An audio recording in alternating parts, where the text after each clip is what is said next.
बिस्मिल्लाहिर्रहमानिर्रहीम। अस्सलाम वालेकुम। मैं हूं इमरान और आप देख रहे हैं इमरान उमर यूट्यूब चैनल। तो मेरे प्यारे व्यूवर्स, प्यारे फैमिली मेंबर्स, आज मैं आपसे शेयर करूंगा देगी आलू गोश्त बनाने की रेसिपी।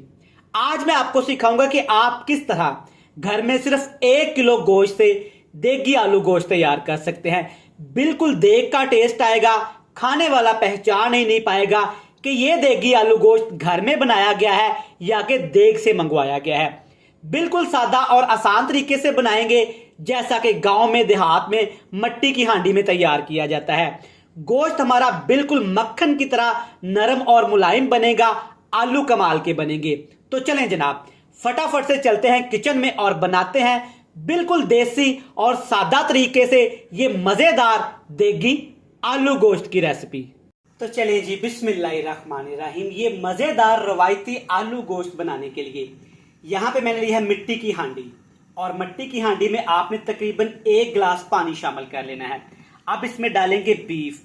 तकरीबन 1 किलो मैं बीफ का इस्तेमाल करूंगा, और बीफ की आप बोटियां चेक कर सकते हैं, ना ज्यादा बड़ी और ना ज्यादा छोटी। बीफ को आपने पहले अच्छे से धो लेना है, वॉश कर लेना है। एक चीज का ख्याल रहे कि बीफ में चर्बी भी है, हड्डियां भी हैं और बोनलेस बोटियां भी हैं।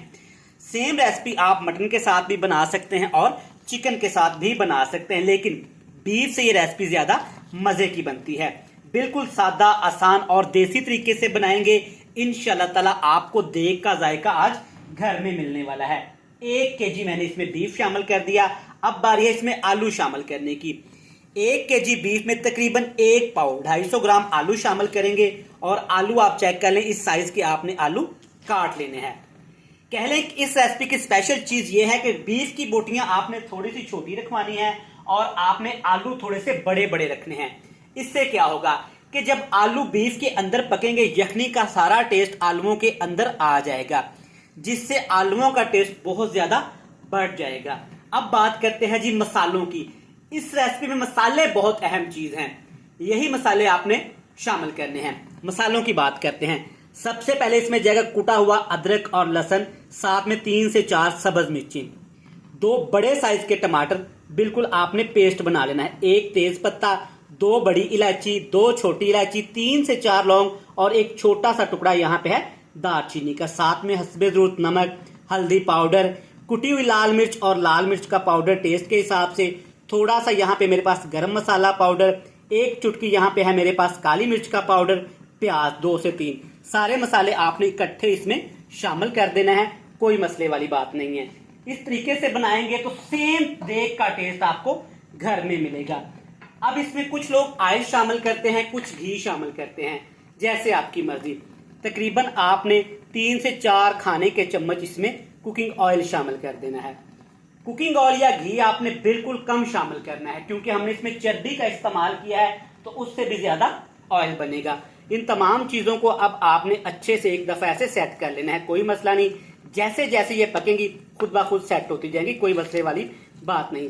अगर आपके पास मिट्टी की हांडी नहीं है तो आप इसे प्रेशर कुकर में बना सकते हैं, दूसरी घर में जो देचकियां होती हैं उसमें भी बना सकते हैं, लेकिन मिट्टी की हांडी में इसका टेस्ट ज्यादा आएगा। अब आपने क्या करना है, सारी चीजें हमने इसमें शामिल कर दी। नीचे आग का फ्लेम हमने बिल्कुल लो टू मीडियम सा कर देना है, और लो टू मीडियम फ्लेम पे तकरीबन इसको पकाएंगे 35 से 40 मिनट। हल्की हल्की आग पे जब मीट और आलू पकेंगे ना, तो यकीन माने इनका टेस्ट नेक्स्ट लेवल का हो जाएगा। इसके ऊपर ढक्कन लगाते हैं और पकाते हैं 30 से 35 मिनट। अल्हम्दुलिल्लाह अल्हम्दुलिल्लाह माशाल्लाह, बिल्कुल लो टू मीडियम फ्लेम पे हमने गोश्त को पकाया है तकरीबन 35 से 40 मिनट। अब चेक कर लेते हैं एहतियात के साथ। मिट्टी का ढक्कन है तो बहुत ज्यादा गर्म है। अल्हम्दुलिल्लाह माशाल्लाह, सदके सुबहान अल्लाह, खुशबू तो जनाब बड़ी ही जबरदस्त आई है, और कलर चेक करें माशाल्लाह कितना खूबसूरत आया है। बिल्कुल देग वाला टेस्ट आया है। ढक्कन उठाते ही मेरी इस रेसिपी को इस तरीके से एक दफा तो आपने घर में लाजमी और जरूर ट्राई करना है। एक दफा अच्छे से मिक्स कर लेंगे ताकि तमाम आलू गोश्त मसाले अच्छे से मिक्स हो जाए। और चेक करें माशाल्लाह, गोश्त हमारा बिल्कुल टेंडर हो गया है, मक्खन की तरह नरम और मुलायम हो गया है। अब आपने क्या करना है कि गोश्त को अच्छे से यहाँ पे एक दफा भून लेना है, लेकिन भूनने से पहले 2 चीजें आपने इसमें लाजमी शामिल करनी है। वो कौन सी 2 चीज़ें हैं, ध्यान से देख लें और सुन लें। तकरीबन 3 से 4 खाने के चम्मच दही है और 1 खाने का चम्मच मैंने इसमें कसूरी मेथी शामिल की है।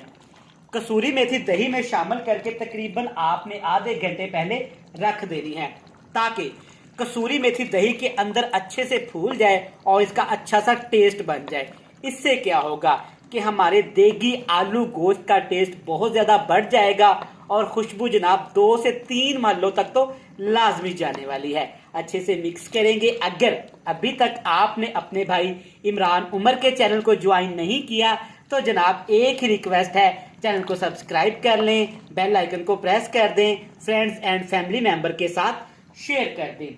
चलें जी, आग का फ्लेम हाई करते हैं और हाई फ्लेम पे अपने मज़ेदार से देगी आलू गोश्त को भून लेते हैं 5 से 7 मिनट। तो ले जी, अल्हम्दुलिल्लाह माशाल्लाह ज़बरदस्त। चेक करें देगी आलू गोश्त कितना मज़े का तैयार हुआ है। चेक करें माशाल्लाह कितना खूबसूरत कलर आया है और माशाल्लाह आलू और जो इसके अंदर गोश्त है बिल्कुल मक्खन की तरह नरम और मुलायम हो गया है। एंड पे जनाब इसमें शामिल करेंगे ढेर सारा कटा हुआ सब्ज़ धनिया और सब्ज़ मिर्च। इससे बहुत ही ज़्यादा खुशबू आएगी और टेस्ट आएगा। नीचे अपने क्या करना है कि आग बिल्कुल टोटली ऑफ कर देनी है।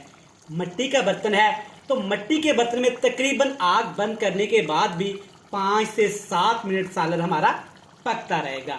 मैं उम्मीद करता हूं कि आपको हमारी आज की ये मज़ेदार सी देगी आलू गोश्त की रेसिपी पसंद आई होगी। वीडियो अच्छी लगे चैनल को सब्सक्राइब कर लें, बेल आइकन को प्रेस कर दें, फ्रेंड्स एंड फैमिली मेंबर के साथ लाजमी शेयर कर दें। कल फिर मिलते हैं नई और मज़ेदार सी रेसिपी के साथ। तब तक इमरान उमर को दीजिएगा इजाज़त। ढेर सारा प्यार, दुआओं में रखिएगा याद। खुदा हाफिज।